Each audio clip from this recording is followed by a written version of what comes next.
All right, Christians and many historians believe that a rare desert tree here in the Holy Land provided the actual crown of thorns worn by Jesus Christ during the crucifixion. That's probably why the tree itself is even named Christ's thorn jujube. But it turns out that tree may have a huge scientific meaning on top of a religious one. Scientists say the species could be the key to sustaining human life amidst the very real threat of escalating climate change.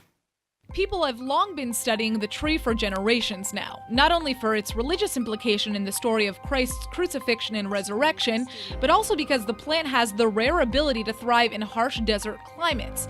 They can even grow in these conditions and live for hundreds of years. It's helping us, let's say, as a pioneer species. It's one of the few species that we can plant on these slopes that have nothing on them, fully exposed to the high radiation load that we have in the summer of intense sunlight and very hot climate. And this is a species that can do well there.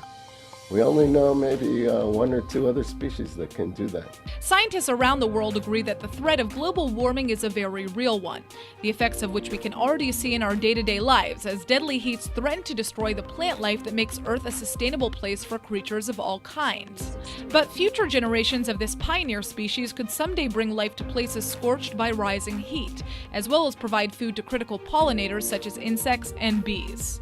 We get the picture that this is in the group of really desert plants, and it seems that their strategy is to lay down very deep root systems to find water wherever it is.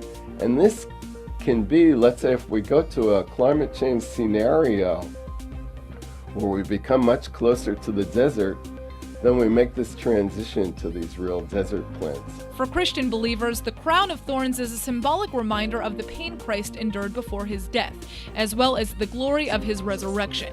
So for many, it's only fitting that this very tree in Jesus' name could lead to a similar rebirth under dire conditions.